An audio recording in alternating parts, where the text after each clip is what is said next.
Hi, I'm Tammy Austin, host of Therapy Unchained After Session Thoughts. And welcome to today's episode where we are going to be talking about, well, actually, this is our Father's Day special. And the topic is She Can't Control Me, Understanding the Relationship Dynamics Beneath the Conflict. Yes, that's what I said. She can't control me. This should be a really interesting and informative session today.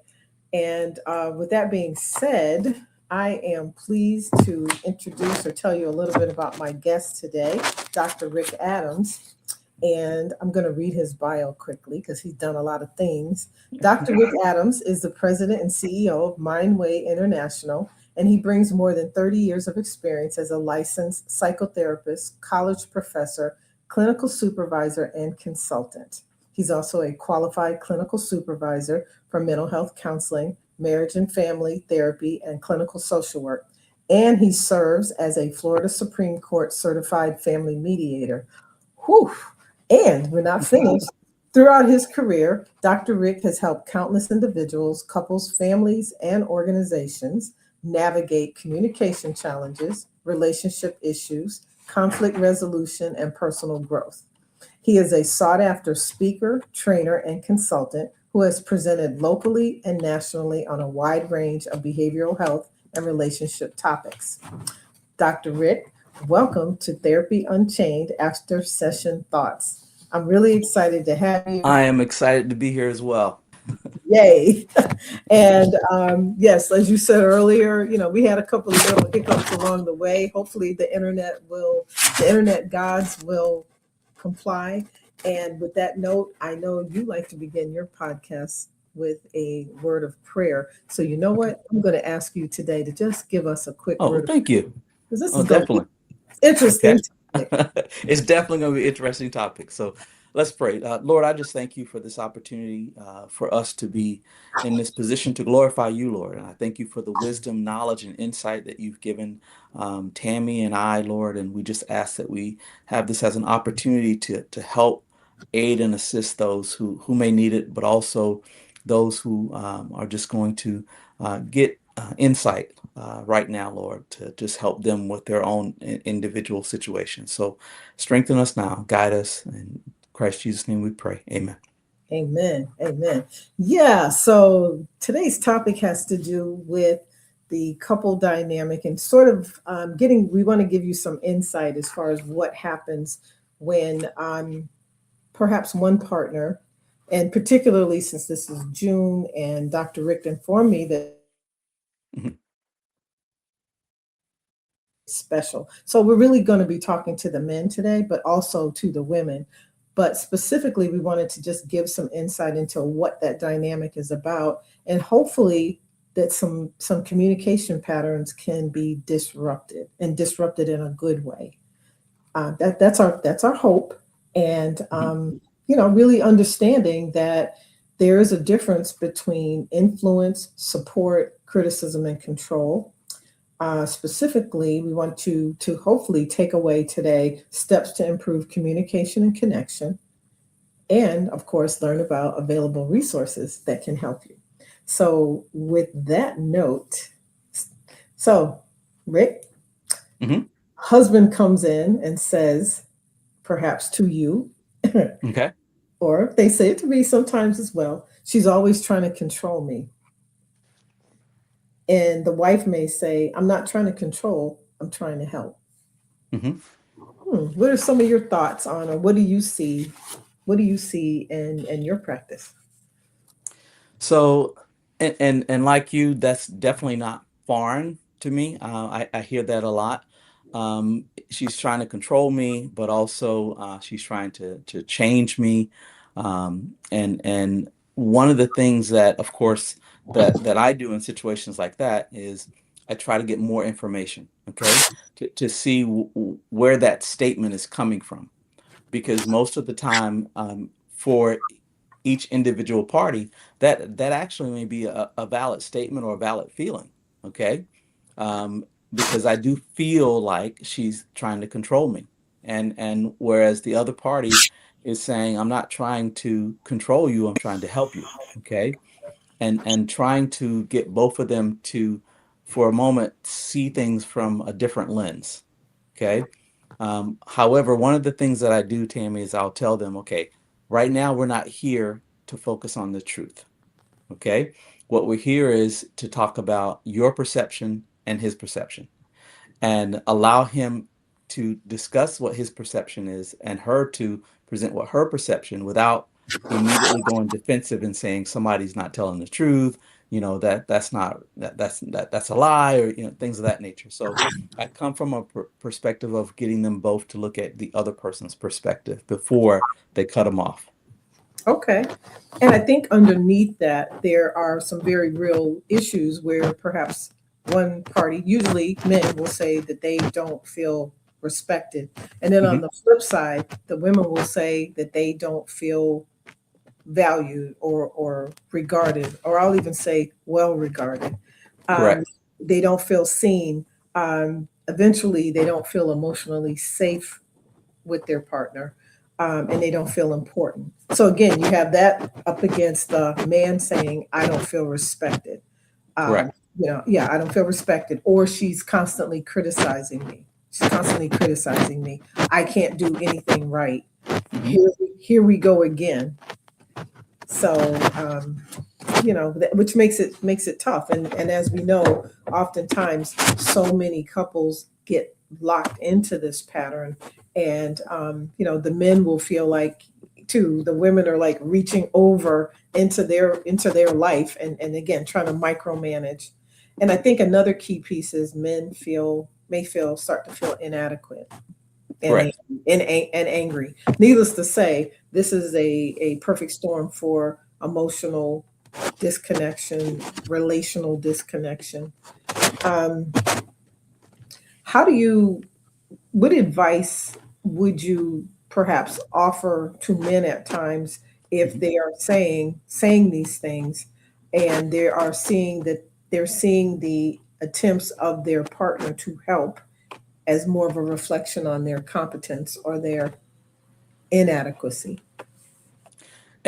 I would say, from a Trinitarian perspective, you mentioned something. So I want to throw a different word in there. So you had control, concern, and then you had criticism. Mhm. Okay, so I will present to him, which lane, so to speak, do you feel she's coming from? Because is she always coming from the lane of control? Would you be open to hear that she might also be coming from the lane of concern? Okay. And then also, let's talk about what it feels like to um, hear that she's also coming from the lane of criticism. So we got, as you said, we got the criticism, we got the concern, and then we have the control. And getting him to understand that there may be a disconnect, as you were saying earlier, that maybe there's an issue that maybe at times it is criticism, and she may be coming from a position of criticizing, because if I can use this word, she's tired. Okay, so it may be criticism. However, don't always look at it from a criticism perspective. Also look at it from a concern perspective. So giving him that option to be able to say, okay, is this criticism, is this concern, or is this control? Okay. Another aspect that I like to introduce into this is listening for feelings Mhm. and listening for signs of distress, because by this time both parties are distressed clearly, and the feelings certainly can sound just like anger. Correct. Everybody's angry, and so no, and of course, what do most couples try to do? They try to talk about these things when they're probably the most emotionally dysregulated, meaning Hmm. that everybody's on fight, flight, or freeze to some degree. And of course, you're not able to even hear at that point. But that's where we get to when we're trying to, but you're not hearing me, or you don't understand. But again, we're perhaps both coming from a place where we're both at a 15, trying to talk about such a sensitive issue, whatever it may be. Um, I want to talk a little bit about trust. Okay. How might this impact trust in a relationship? Uh, that's one of the number one issues, especially if I go from a gender perspective, from the female, the woman, the wife perspective. And what I mean by that is, in most cases, this is what I see when I'm working with women, specifically wives, that the two things a woman has to have or really wants in a marriage is safety and security. And those two things equate to trust. So if she doesn't feel safe, but she does feel secure, because these maybe financially they're fine, but that's going to again impact the trust level. Okay. Mhm. Or she might feel secure, but she definitely doesn't feel safe with him because of the words. Again, that's going to impact the trust level. So for her, that trust has to do with whether she feels safe and also whether she feels secure. Now, for him, the other two areas is respect and admiration. Okay. Um, Unfortunately, if he doesn't feel that respect as much as he knows you love me, okay, but I don't feel you trust me because you don't respect me, okay? And so now we got that issue of respect and being, she doesn't affirm me. It's always, as you said, I'm always either being criticized, I'm being controlled. So that lack of affirmation and then that lack of respect for him begins to impact the trust. Okay. I know she loves me, but I don't trust that if I were to open up to her or if I were to present things to her, I don't trust that she's going to not come at me in a way that is critical. In this case, not even critical, criticizing. Okay, Mhm. which is critical that she brings it up, but not in the way that unfortunately causes, contributes, and is consequentially puts him in a position where he believes and feels he has to shut down. Glad you said shutdown. We're going to come back to that. I think Okay. the other piece of this is, and what I hear often is that one party feels like their vulnerabilities become weaponized. Hmm. And that is the word that people will use. If I am vulnerable, if I were to let my partner know that I'm struggling with something, then they may come back and use that against me. Correct. And honestly, what that might look like is, okay, let's just say a husband shares with his wife a health issue Hmm. and she blows up at him when he does that. She's coming from a place of probably, yeah, frustration. Hmm. Perhaps she's been talking to him about you need to be taking your blood pressure medication. Correct. You're not taking your blood pressure medication. You need to eat differently, or you need to exercise, or you need something like that. And all he hears is nag, nag, nag. But Hmm. then he goes to the doctor, and doctor says, "Hey, this other thing is going on now." So does he dare tell his wife, "Hey, I went to the doctor and this came up," or does he try to keep it to himself and try to manage it again? Because if she finds this out, if she finds this chink in the armor, it's going to Hmm. be used against me, or she's going to blow up at me. And again, coming from a place, everybody's frustrated, they love each other, but they can't get past that dynamic. Hmm. Hmm. And one of the things that when we let's talk from a gender perspective, men have an issue in regards to sometimes battling performance. Okay, so he's trying to perform. He's trying to do to some extent either what he's learned and what he perceives as what a man is supposed to do. And then when he is, let's just say the performance is not up to par, him being what for women is vulnerability, for men, I perceive it and present to them as transparency, being transparent. Okay. So just like there are times when a woman struggles with being vulnerable or being too vulnerable and that being weaponized, for men, it's an issue. The opposite of that vulnerability for men is called, I call it transparency. Mm. And getting him to be transparent can be very difficult, okay? Because men have a serious issue with being transparent, okay? And allowing you to see inside of me.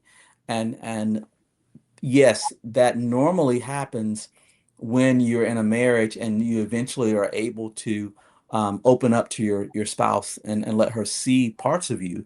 But it takes a time for that to really happen. And I think most couples in a marriage don't realize that you may know him, but there's parts of him that you just don't know. I like that. And a marriage introduces you to yourself. Let me put it that way. Um, And then some. Marriage and those very committed relationships will introduce you over time to parts of yourself that you didn't even know were there. Correct. And so with that being said, most men aren't raised to be transparent, Mhm. nor are they raised to have vulnerabilities. Those are weaknesses. And depending on what you honestly, what your childhood was like, what your relationship with your father may have been, what that Mhm. father figure was like for you, if there was a father figure, and the expectations that were placed upon you, transparency and vulnerability would be terrifying. Correct. Yes. And I like the way you put it. So, and I talk about the representative again, but that Hmm. representative may come across as strong and assured and confident and all of that. But then life starts to life. And when Of life starts course. to life and chink and the chink, the armor, the chinks start to come into the armor, what do you do? What do you do with all of that? And then Correct. you got a partner who seems like they're like this, and Hmm. they Hmm. scared Hmm. because I even say to my husband sometimes, sir, I've lived with you, I've been with you longer than anybody in your life. Correct. Anybody in your life, I've been here the longest.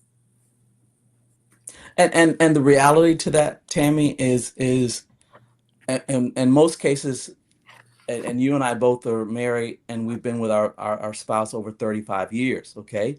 And the reality to that is even though I know my wife knows me, okay, there's still sometimes that inner struggle to be transparent, okay?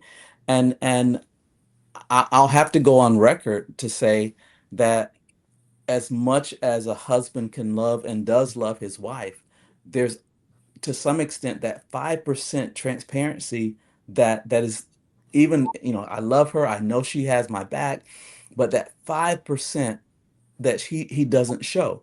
And I will present to you that part of that and again, I say for the one who's been married and seasoned now, okay, is the fact that he's still trying to perform. He's still trying to get it right before he tells her, you know?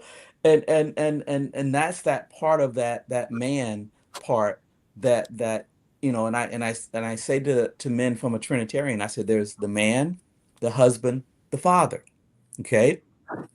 And in that man lane is that boy, is that teenager, is that competitor, is that individual who's still trying to not repeat and be that person. Okay. So in that man lane is still that man, that boy, that person who's still trying to perform, who's still trying to get that award, so you speak, so you can, to say, great job, because we want to hear it. Okay. Now the one we want to hear from is the wife.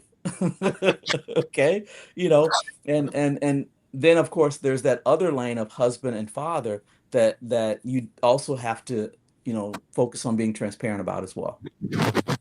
Two things come to mind. I was just making some notes back here. When you said the man, the husband, and the father, Hmm. at the same time, you have the woman, the wife, and the mother. So There you you got go. you got all those roles complete. Correct. And at the end of the day, you got that boy and that girl. There you go.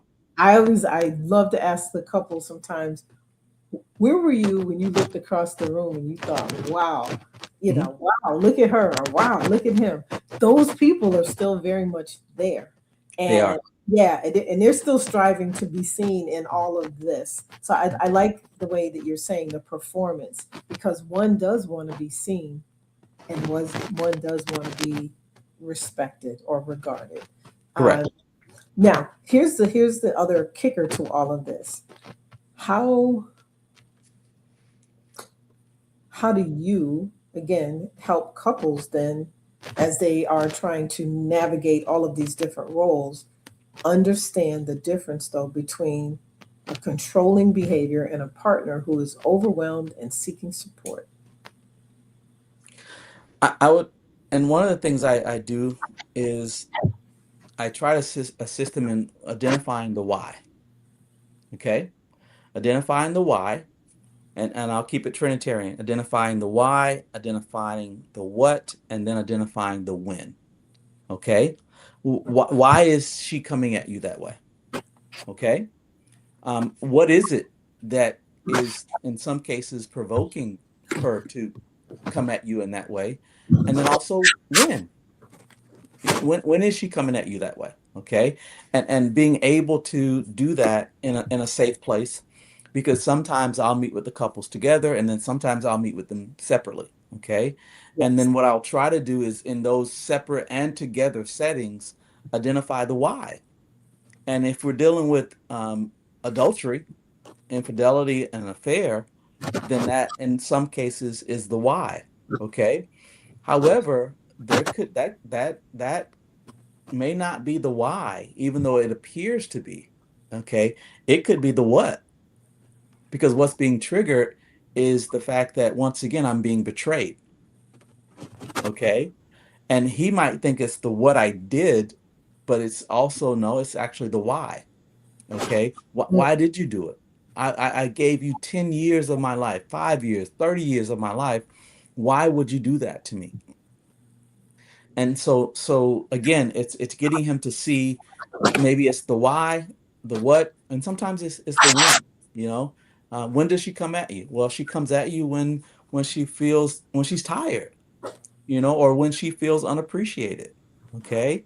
Or when it seems that you're giving more attention to the Spurs game and some of the other things, and when your friend calls, okay? And then also the other one, Tammy, and this sometimes your screen time, and he's gaming. He's 45 years old, 30 years old, and he's gaming, you Hmm. know. And Hmm. he spends 4 hours gaming, but only 4 minutes talking to me about how my day was. Yes, yes. Speaking of, I'm going to say along the same vein that we're talking about now, I'm going to move us into emotional abandonment and again Okay. relationship safety, because I think that's a big part too. And this is the kind of the fragile part of relationships, or when they really become vulnerable. And that is because, to your point, the emotional weight that each party carries. Hmm. And typically, and this is not the case for everybody, but women tend to carry more of the emotional weight Hmm. in a marriage. Now, I know some men that also carry the emotional weight. And so, bottom line is someone typically tends to carry more. And when they can't communicate effectively about these issues, that load continues and that load gets heavy. The load contributes to emotional loneliness, disappointment, lowered expectations. Let me say Hmm. that again: lowered expectations, because there's nothing worse than to hear someone say, I have no expectations from my partner. I have no more expectations. Hmm. And certainly that resentment that builds up. And then lastly, that emotional abandonment. And I think I heard TD Jakes say it once: a person leaves long before they leave. So Right. they may be there, they may sleep in the same bed, but they've checked out and they're gone. Mhm. But they go through the routine of everything, but emotionally they're gone. So I think it's really important that couples understand that how critical it is to be able to lean into this and figure this out. Hmm. So, If I can, I'm gonna take what you just said and put it again from a Trinitarian perspective. There's done, there's finish, and then there's over. Okay. And mhm, this is what happens, what I've seen a lot, that when, let's say, the husband says, I'm finished, okay? Or the wife says, I'm done, okay? The misconception is that it's over. It's not over. It's not over. Why? Because this is the key. She said she's done, but she didn't say she was finished. Okay? Or he says, I'm finished, but he didn't say he's done. Okay? Meaning what?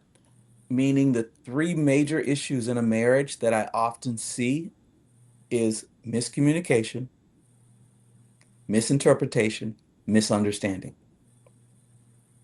Miscommunication, misinterpretation, misunderstanding.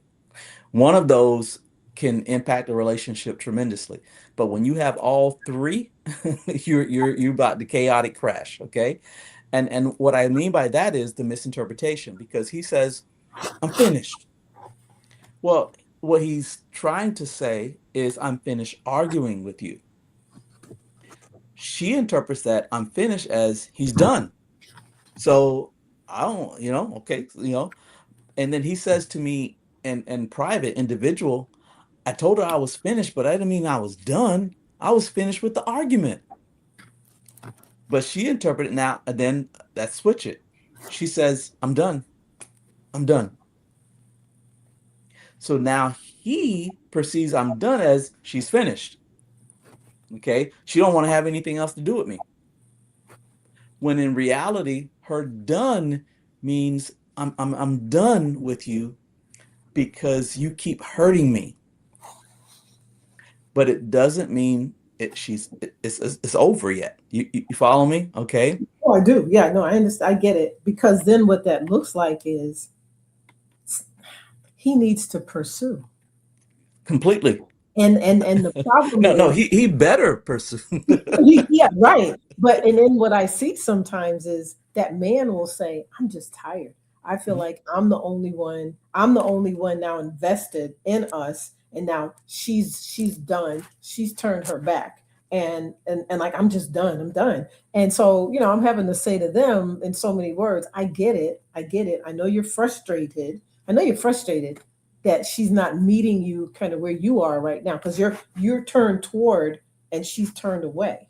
But again, she didn't get there overnight. correct. Yeah, she didn't get there overnight, and it's really uncomfortable. And I call it, this is the ugly part of couples therapy, is Hmm. because you have to sit in that uncomfortable. You have to sit in that ugly place for a while where it feels awkward. He's turned toward. He's trying to pursue, but he's Hmm. discouraged. But he's got to pursue. Hmm. He's got to show her. And I've had men say sometimes you just have to be able to say, I'm here now. Correct. I'm here now. And that may be all you get to say for a while is I'm here now, while she's kind of letting him have it on, Hmm. yeah, for the last 20 years you've done this or you've said that or you've never followed through or on and on and on. I'm here now. Hmm. I'm here And now. and unfortunately, Tammy, I get presented this a lot. Okay, how long I gotta take this? Yes. How long do I have to put up with this? Okay, and the reality is my comeback to that is I don't know. I Yes. don't know. I can't tell you, oh, give it a month or give it a year or eventually this will be over. Because the reality is that hurt, that pain, okay? I call it the PhD, all right? And I'll sometimes tell couples, I say, you got your PhD, right? And they're like, "Shit, what do you mean?" I said, pain, hurt, and disappointment. And I'm gonna award you with your PhD. Okay. And they'll say to me, well, that's a PhD I don't want. I said, well, but you work for it, consciously or unconsciously. I Okay. like that. I like that. Because you had your pain, your hurt, and disappointment. Okay. And then sometimes I'll say, okay, now I could give you a double PhD, pain, hurt, and sometimes discomfort, okay, or discouragement, okay. Yeah. Yeah. So I present that to them and they laugh, but they see it better now that I do have my PhD. Or I'll present to them that you're working toward your PhD now. You better be careful. What do you mean? You pain, okay, and that hurt. So you better stop right there because disappointment or discouragement is coming. And And then and do you really want that relationship that bad? And this is the ones that are not married, okay? mhm, mhm. But you see the pain that he's in and you have hurt. So together, you all may have a combined PhD. So you better do some work before you go in that relationship. Good point, because actually betrayal, and the betrayal often comes into this when somebody does decide I'm going to be vulnerable.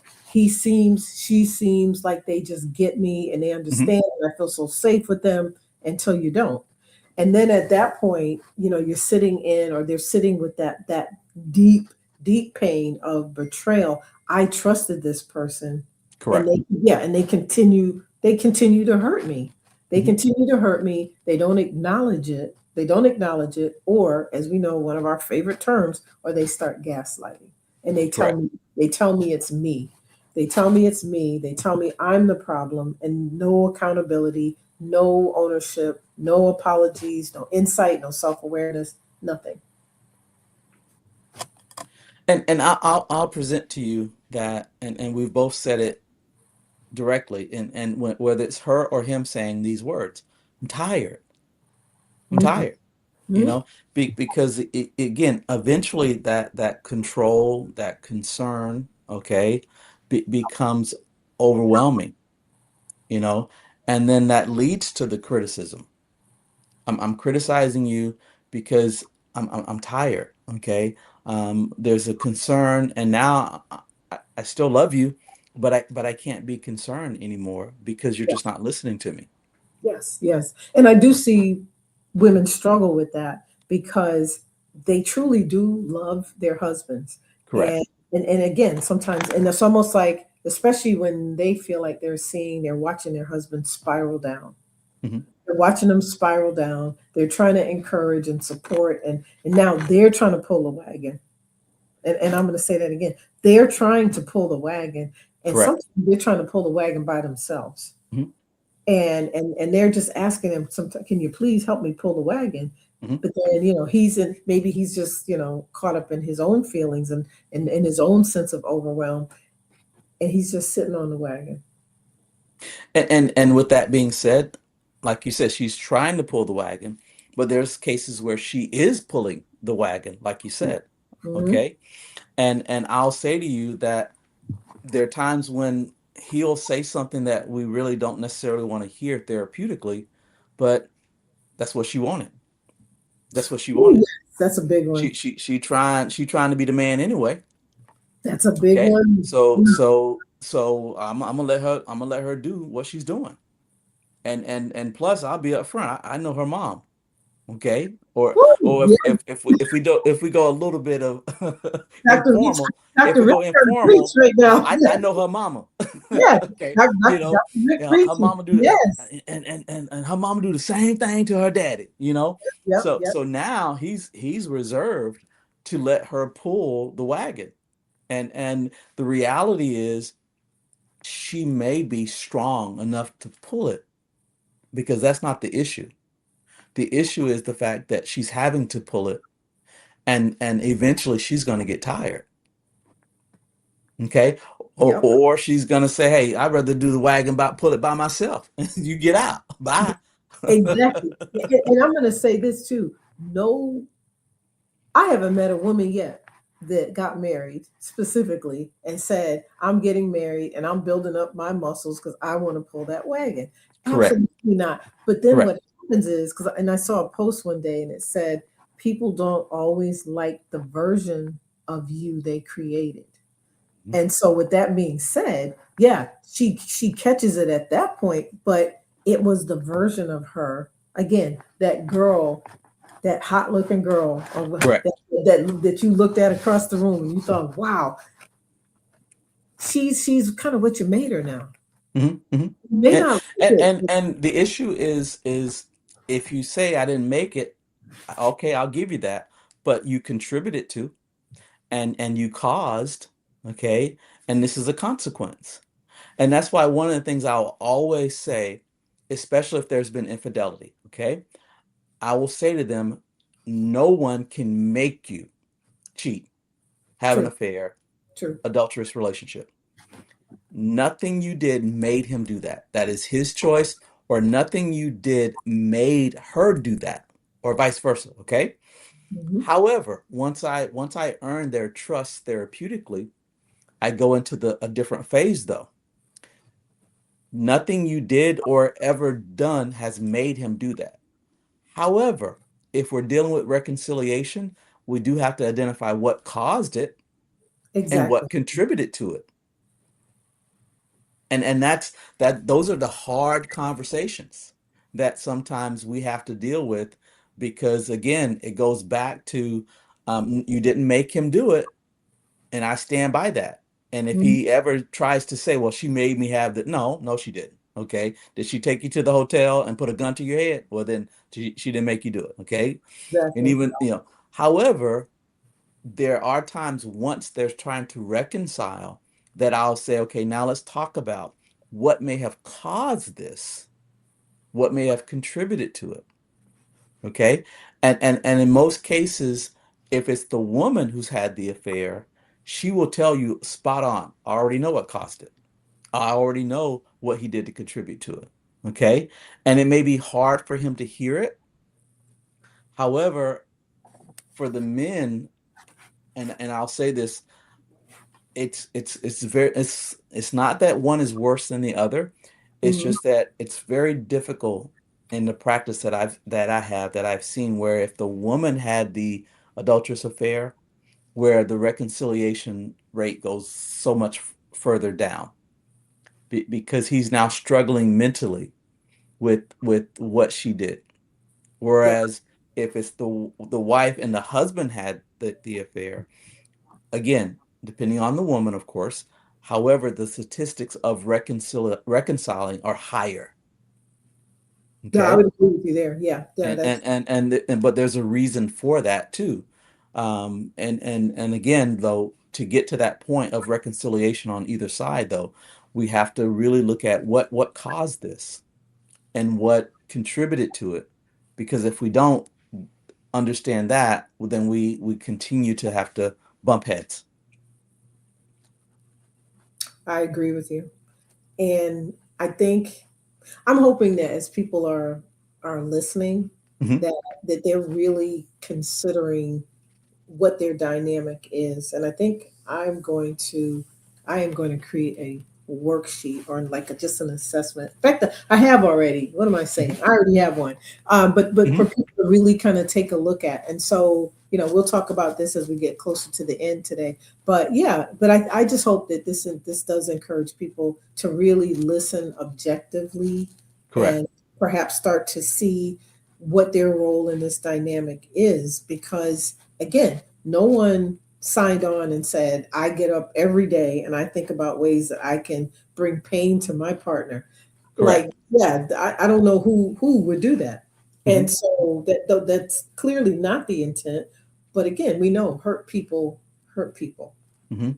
And as quick as you said that, unfortunately, there's the other side of those who actually do, and those who do, I would say, are those who are still hurting, who don't have your best interest at heart.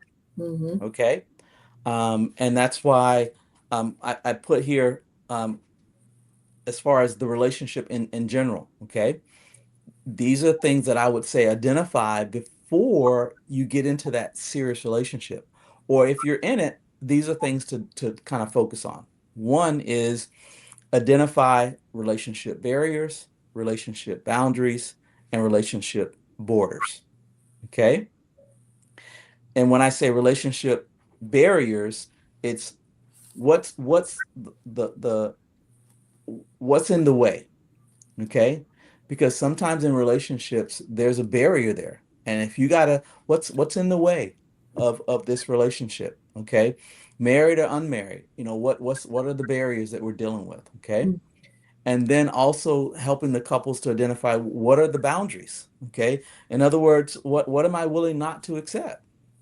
What are the boundaries? I'm not willing, and so often we go to I'm not willing to have somebody hit me.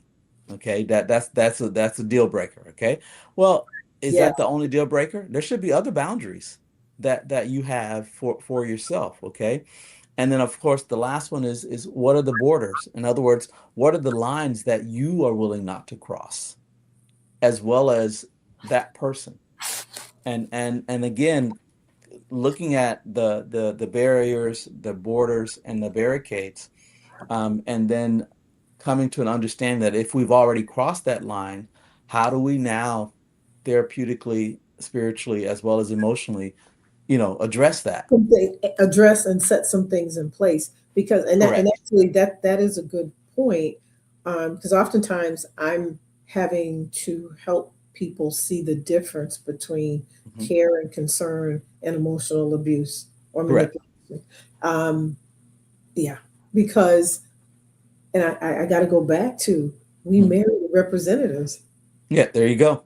Hmm. We marry the representatives, and it may take quite some time before we really start to see when that mask comes off. The other part of it is, my goodness, in the words of Maya Angelou, when people show you who they are, Hmm. when people show you who they are, Hmm. believe them, Hmm. Hmm. believe them, believe them. Hmm. And people do show you, they do show you. And Right. again, so many times people will say later on, well, I did notice this or I did notice that, and I told myself it wasn't that bad. And now I'm in and I'm trapped and I'm stuck. Hmm. But I did see, and it's kind of like, hey, therapeutically, I'm not here to criticize you or judge you because you saw and chose not to see. Instead, Correct. now we're focused on, what are some things that are going to be helpful to you now. And again, Correct. that is reestablishing the boundaries, reestablishing the barriers, Hmm. and you did say a third one. There was boundaries, barriers, and what was the third And one? borders. And Borders. borders. Yeah. Yeah. What are The, those the the things? lines not to cross. Yeah. And Tammy, the one of the things too, that when you look at, when someone shows you who they are, believe them. Okay. I just want to let everyone know that we're not saying that someone can't change. Absolutely. Okay. It's not so much that the heart can definitely change. Okay. It's the heart. It's a heart issue, not necessarily a behavior issue. Okay. And well, let me switch that. It's the heart issue. Okay. The behaviors can change. All right. But the issue is what's in the heart. Okay. And sometimes we don't get to what's in the heart of the matter, and we look at just the behaviors. Okay. And that doesn't mean that we overlook those behaviors. When someone shows you who they are, believe them, but understand they can be changed through a renewed mind. Okay. Hmm. And a heart issue. If that heart doesn't change, then they're showing you who they are. Okay. And because I say that, and oftentimes people will say, well, they show you who they are, believe them. Correct. But that's not saying that the heart of man can't be changed when he turns his heart over and True, renews his mind. true, true, true, true. I'm going to segue into healthy influence versus control. Hmm. Couple of points. Healthy influence in relationships does require collaboration. It's a collab, people. And for the Hmm. people in the back, it's a collab. Um, Mutual respect and regard, Hmm. and mutual valuing of each other. The couples that really thrive in this world are the ones that are each other's biggest cheerleaders. Hmm. And it doesn't mean that they don't have their challenges at times, but they still know how to come back together. And I think you said it before, they know the power of us. Hmm. They know the power of us. And I always say that's like you and your partner standing together on a bridge, holding hands, watching the sunset in a very calm, think of a tropical environment, or yeah, I guess here too. Hmm. But it's a peaceful kind of a thing. But after even some heated discussions, how do you get back to that place? But when you know who you are as a couple, and I was asked people, what is your couple identity? And they look at me like, what? Yeah, what's your Yep. couple identity? And of course, curiosity, leaning in instead of what, but more like, oh wow, tell me more about that. Correct. Correct. Shared decision making, as much as possible. And then what control would look like, of course, are making demands, giving people ultimatums, or dismissing your partner, just dismissing your partner and being Hmm. dismissive in your Hmm. behavior. and of course the power struggles. If you got to get up every day and you got to fight with your partner Hmm. over who washed the dishes, who makes the bed, on and on and on. Like, again, that gets very wearing and very old. So it's not about independence from each other, but it's really about getting to a place of interdependence on each other. Correct. Correct. And if I would, I want to add to when you said about the collab. Okay. So I'll mix that with what I often say to married couples, okay? And that is we negotiate, but we don't compromise. And that collaborative effort is to negotiate without compromising, okay? And I say that because I believe the two shall what? Become one. So we're not always gonna, and it's becoming one. We're not one yet. We're becoming one. Okay. But we come So into this thing as a one and a one, there you go. There one you and a go. one. Yeah. And which means we have to negotiate. Okay. We have to negotiate. However, we don't compromise. Okay, we're in this together.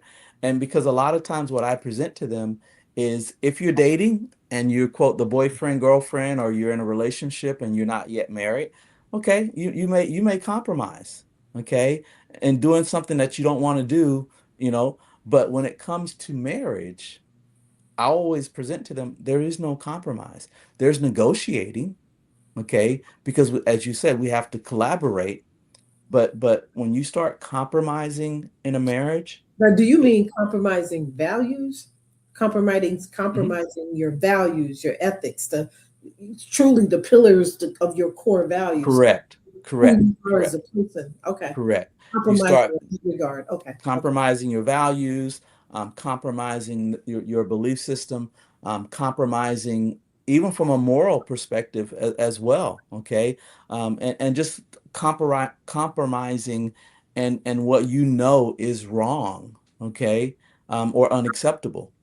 And when you start compromising, it again it begins to lessen, in my view, clinically, the marriage relationship. Okay, versus you know what, let's negotiate. Okay, and this is why when you were talking earlier, I put this down that a marriage is never or will never work from my clinical perspective when there's 50-50. Okay, 50-50 doesn't work. What has to work is 100, 100, I agree. 100, 100. I Okay. agree. Agree. And Yep. I say that because as a spouse, there's days when you're not going to want to give you 100. Yep. Okay. Yes. You might say Absolutely. today I can get 20. Yeah. Okay. Yeah. However, if you're giving 20 and he gives us 100, we good. We got 120. Okay. You know, but then there are days where he might say, I can only give 50% today because I'm not in it. And that's okay because if she gives her 100, we got 150. Okay? So marriage has to be 100, 100, not 50-50. Because if we do 50-50, we will never make it to that level of 100%. Never. Okay. And truly, with that being said, I want to just add to that the whole I'm going to meet this person's energy, the same energy they give me. That's the same energy I'm going to give I've back. heard that. I've heard that. Oh Yep. my God. So I used an example today because this came up in a session earlier, and I had a little lighter here, like a torch lighter. And so I Hmm. said I lit it and I said, okay, so if they're like, then I lit the lighter and I said, and if they're coming in like this, and then I lit it again and I said, and you're coming in like this, what do you have? And they were like, and I said, exactly. So this, I'm going to meet your energy does Hmm. not work. Cause it's like, Mm-mm. I'm Mm-mm. fire and fire. Okay. Now we got a bigger fire and the Correct. place is burning down. And that I'm sure is not the intent. And so just to, kind of, put the last little lid on what you just said. Mhm. Yeah. It's not about meeting the energy. And I like the Correct. way you put it, the 100 or the days, because truly there are days it might be 110, it might be Correct. 120. That's it. That's it. Okay. And And that's and okay. and and because that's as they say, and I always say this, I don't do the feel good therapy. We have to keep it real. Okay. Yeah, absolutely. And I say that you want somebody who's gar, okay, genuine, authentic, and real. Yes, And when you if you want the feel good stuff, you may have to go to your friend. Okay, you may have to go to your girlfriend or your best friend, and they'll help you to feel good. However, the reality is when you're in marriage and you're in a relationship that you want to go to a whole nother level, you have to not act as if feelings don't matter, but you can't make your decisions based on how you feel. that is true. I'm Mhm. going to add an A onto your GAR. Okay, I'm going to add an A, and my A is alignment, there you because go. you know, Okay. imagine trying to drive the GAR, as you Hmm. said, trying to drive that car down the road that's out of alignment. Correct. No matter how fast you go, or you're trying to turn to the left and the Mhm, car mhm, mhm. is going, it's just not going to work. It's And not. so, yeah, all of that leads up to individual alignment. And then from there, the couple identity and couple alignment. So we are just moving along on our We topic. are. We This are. is great. So once again, for men, your partner's concern doesn't have to be criticism. You don't have to hear it as criticism. Now you got to be aware and talking to yourself, because that was the other thing I meant to mention.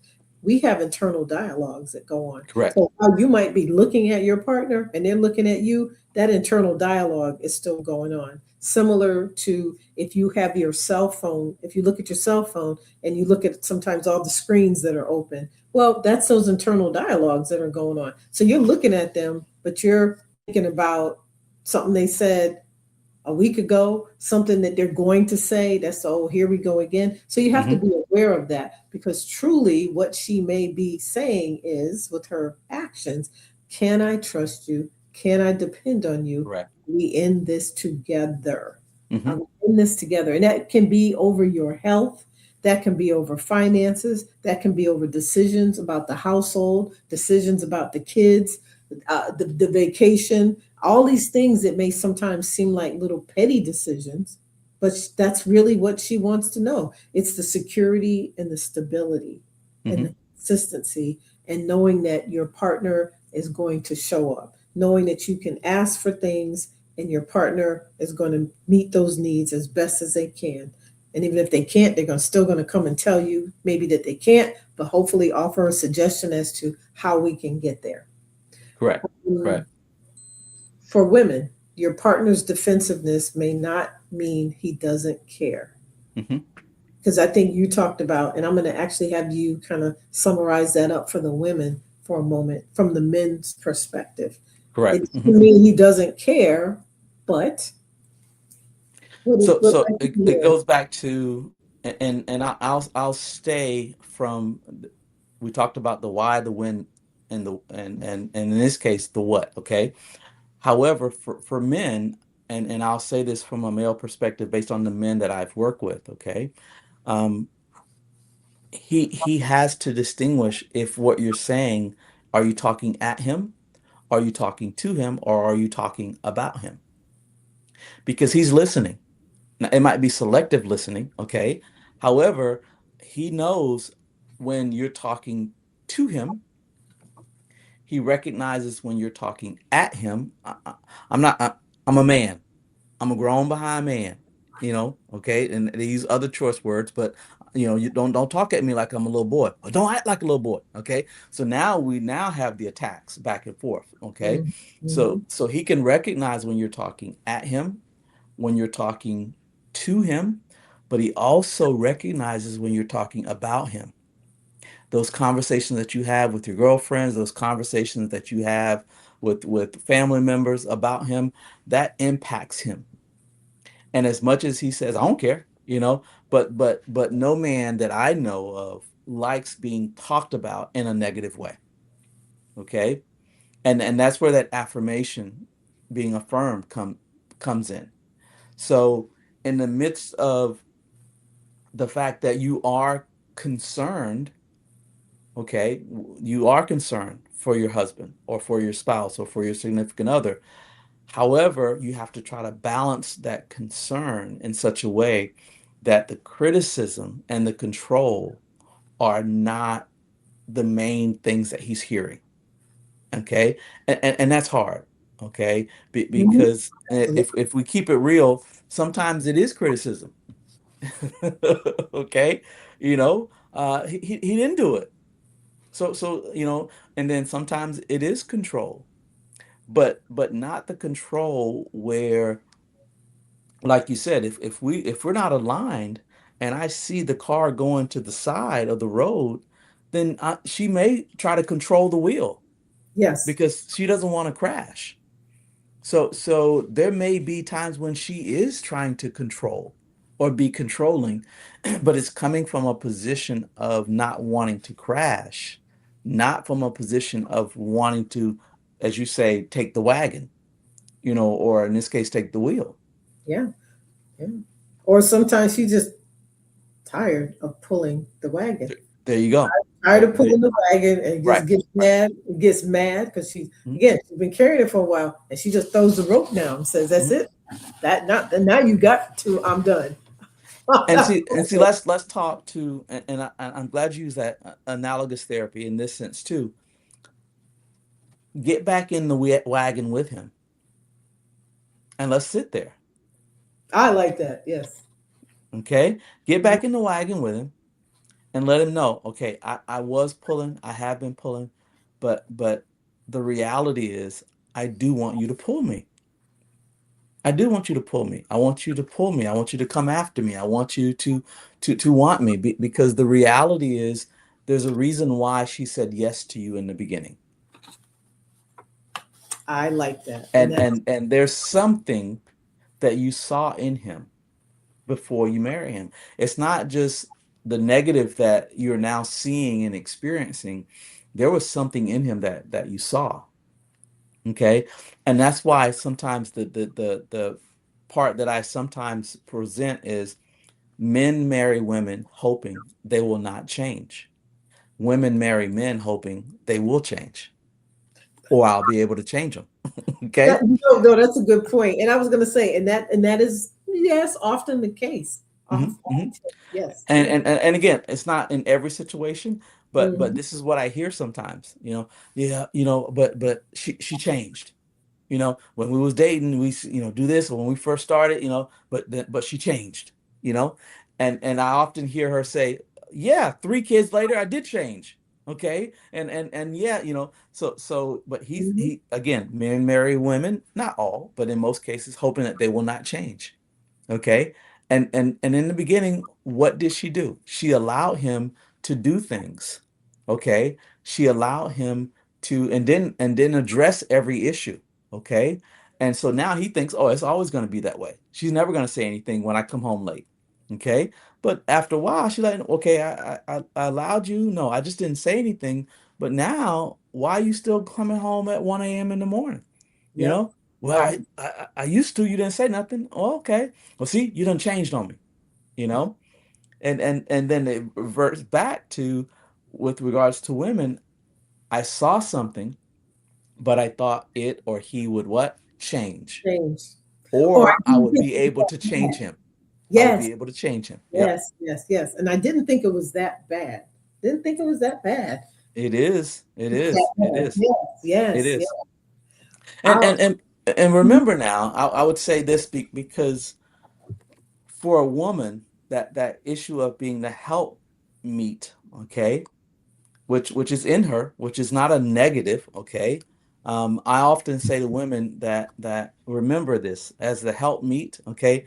That means that God formed you with everything you need to be successful. Everything as a woman is already there to Mhm. make things go right, to make things perfect, okay. However, the reality is too is understanding that you're an asset, but also understanding that as that asset, you have to also know when to hold on to your assets, and when to, let's just say, in this case, utilize them for him. Okay. And when you say the word nag, I often say this, that if you have a wife who's nagging you, nag stands for need assistance greatly. I like that. I Okay. like that. So Yeah. if she's nagging you, that's an indication that you need assistance greatly. That's the nag. Okay. And I'll say that in a session and she'll like, see, yep, that's it. That's it. And he doesn't always like that, but that's the reality of it. That if you have a wife who's nagging you, that is an indication that you need assistance greatly. And that's what nagging is. I like that, but I also feel like she may need assistance greatly, Oh, and that's definitely. where the quote nagging comes in Hmm. because he may not hear it. Again, he's hearing and feeling bombarded by criticism. And I Correct. think, as we get ready to wrap today, I'm looking at our time and we could Hmm. truly go on to a whole, This is a good one. This is a good yeah, one, Tammy.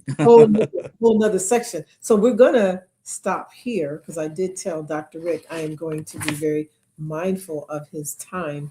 And so you can send me some information that I will put in the show notes Okay. so people can find you as well as any publications or other services that you may have. With that note, I'm going to say also in the show notes, I have created a couples assessment. I'll put the link for that in there, and I will also put the link. I actually did I'm going to call it like a packet for couples to Hmm. repattern their communication in 30 days.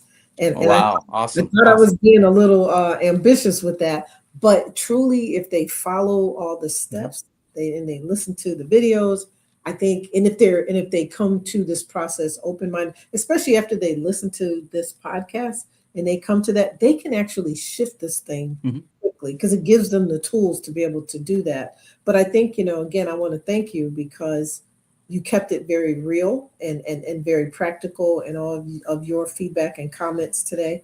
I love having a male come on and even Hmm. talk from the women's perspective. I think that's great. And again, I hope as the dads and the father figures listen, just know the people in your life need you, and they do want you Correct. there.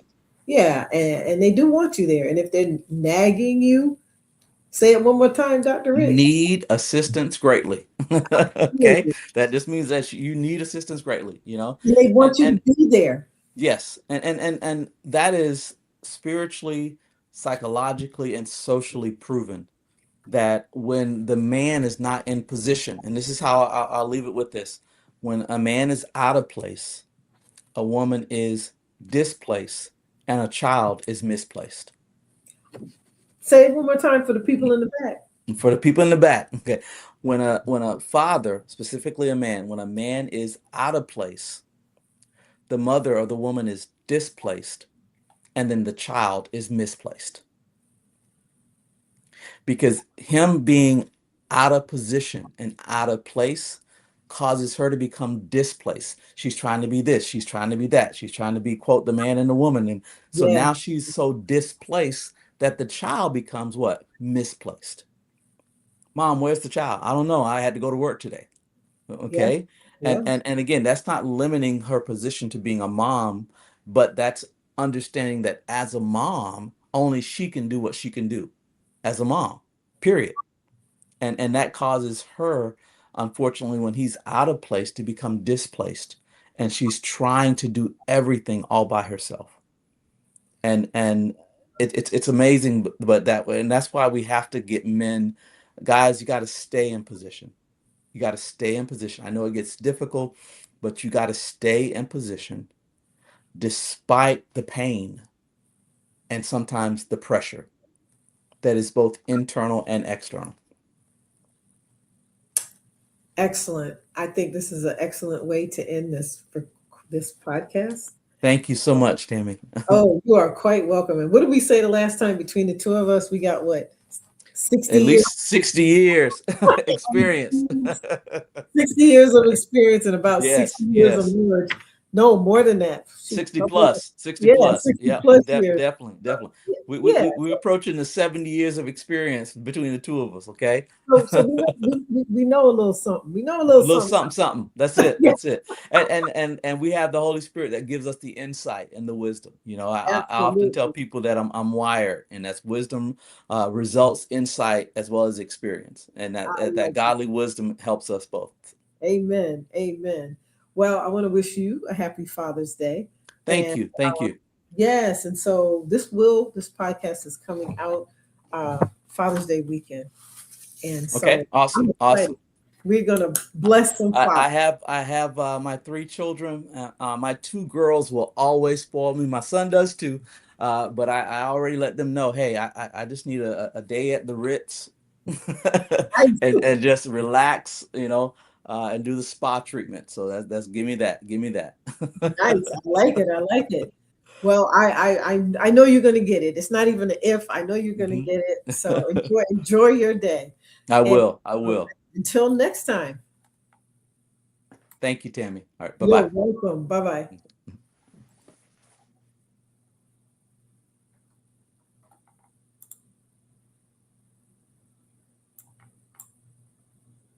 Okay. Recording is ended. It's gonna play the outro and don't go anywhere.